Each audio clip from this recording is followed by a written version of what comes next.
Sheryl Swoopes took an absurd stance in order to downplay Caitlin Clark's greatness. Stop us if you've heard this before. Sheryl Swoopes is once again hating on Caitlin Clark. That sound familiar? Well, it should seem that Swoopes has been taking shots at Caitlin ever since she was in college. Caitlin Clark has been an extremely polarizing figure in the world of basketball. Despite her efforts to raise the game to the next level and bring more eyeballs to the game, there have been players who have continued to downplay her accomplishments. What's even worse is that Caitlin has always been humble and shown respect to the legends of the game. However, you'll see by the end of this video how jealousy and envy can ruin a legend's reputation. WNBA legend Sheryl Swoopes recently spoke on her podcast, Queens of the Court, where she talked about the improvement of Indiana Fever, crediting the break rather than Caitlin's incredible play. I do want to say this because we talked about the Olympic break, who it could help, who it could hurt. And I've seen the complete opposite with two teams, the 7th and 8th place team. I think the Olympic break really helped Indiana. Absolutely. Since coming back from the Olympic break, Fever has won 2 straight games. They took down Phoenix Mercury and Seattle Storm. The Indiana Fever versus Seattle Storm game was incredibly entertaining. In the game, Caitlin broke multiple records, both franchise and league-wide. The Fever avoided a season sweep from the Seattle Storm with an impressive 92-75 victory. All eyes were on the game not only because it was a highly skilled matchup, but because Caitlin only needed 2 assists to break a 26-year-old WNBA record.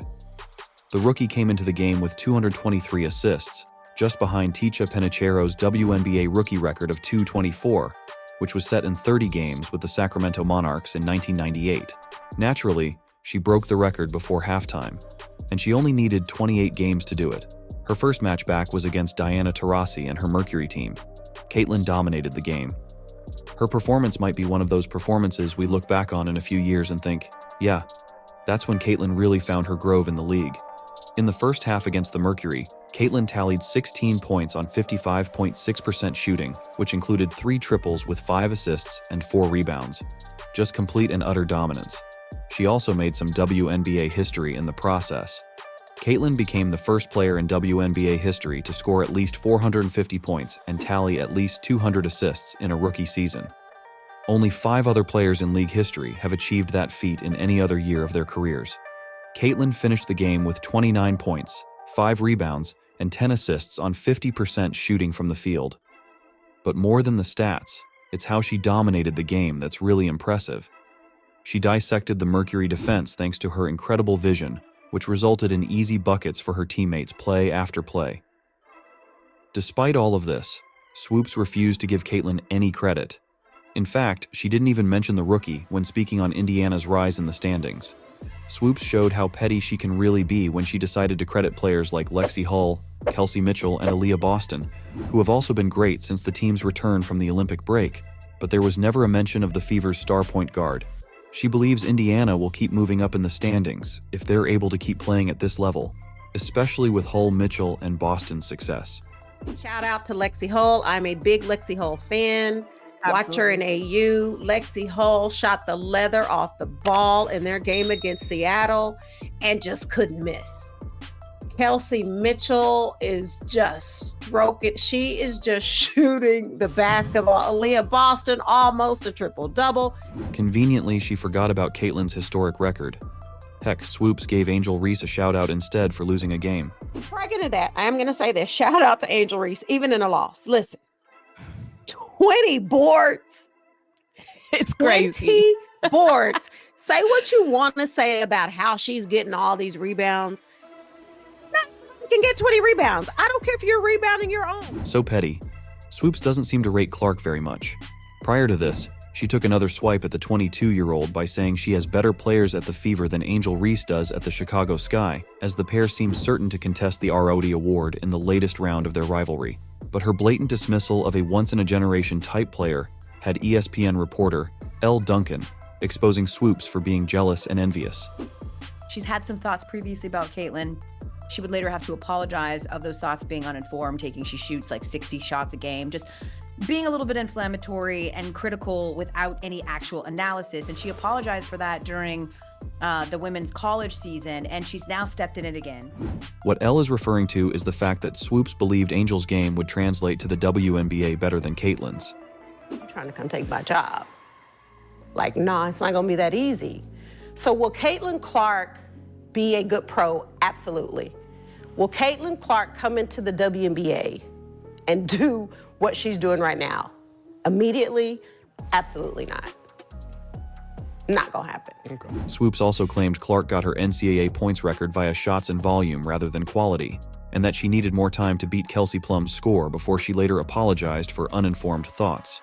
However, since those comments, Caitlin has the record for the most consecutive point-assist double-doubles in a rookie season, the most double-doubles by a rookie guard, the first rookie to record a triple-double, the single-game leader in three-point field goals made by a rookie, and she is the youngest player to record a double-double with points and assists in back-to-back games.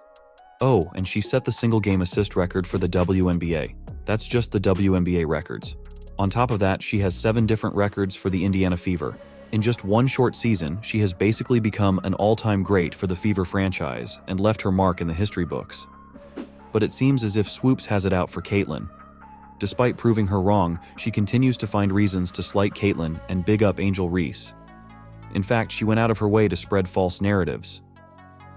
And I'm not really sure what is not connecting with Sheryl and why. And I don't know if some of that is driven in sort of the hurt that she felt from the fan base or some of the attacks that were leveled at her after she had those comments a few months ago. But this feels really, really, really off par. This just doesn't feel right at all. And it is starting to feel a little bit like hate from Sheryl. Caitlin must be used to the hate by now.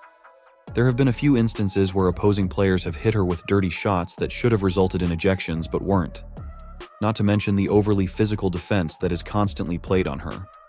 The type of defense that wouldn't be tolerated against any other player, but for some reason, against Caitlin, it's fair game. Fever's coach, Christy Sides, has been vocal about what she perceives as unfair treatment towards Caitlin, arguing that the young star is being singled out by officials. Caitlin also echoed these sentiments, stating, "I think everybody is physical with me.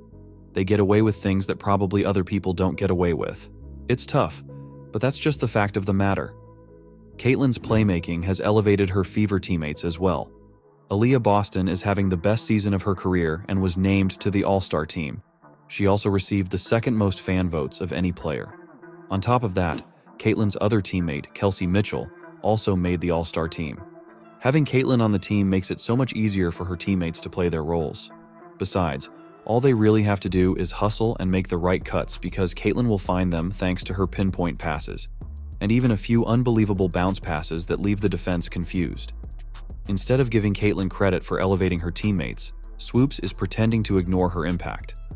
This is pretty blatant as well, seeing that when any other playmaker improves their team's efficiency and helps bring out another level of play, they get the credit.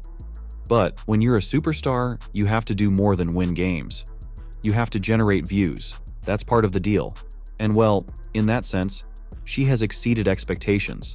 Not only has she been rewriting history on the court, but she is changing the way the organization does business. Although there have been a few slip-ups like the high turnovers or adjusting to the schedule and the tougher defenses, Caitlin has also lived up to her side of the deal. She is a game changer. There are more eyes on the WNBA than ever before thanks to Caitlin and her dynamic play. Speaking of play, many believe that Caitlin would be a superstar down the road, but a few could have predicted her meteoric rise. Not only has she been helping her team battle for the playoff spot, but she is doing so by putting together one of the most impressive rookie seasons of all time. That's why it's hard not to call Swoopes out on her BS. Many fans have also turned on Swoopes, saying that she is clearly jealous of what Caitlin has already accomplished in such a short amount of time. Caitlin is already part of the WNBA history. Not many rookies can say that. Swoopes is also making history, but for the wrong reasons. She is looking like Caitlin's biggest hater. It would be a shame for the new generation of WNBA fans to only know Swoopes for hating rather than her incredible basketball career. But there's only so much you can do when you're going out of your way to downplay and discredit someone as historical as Caitlin Clark.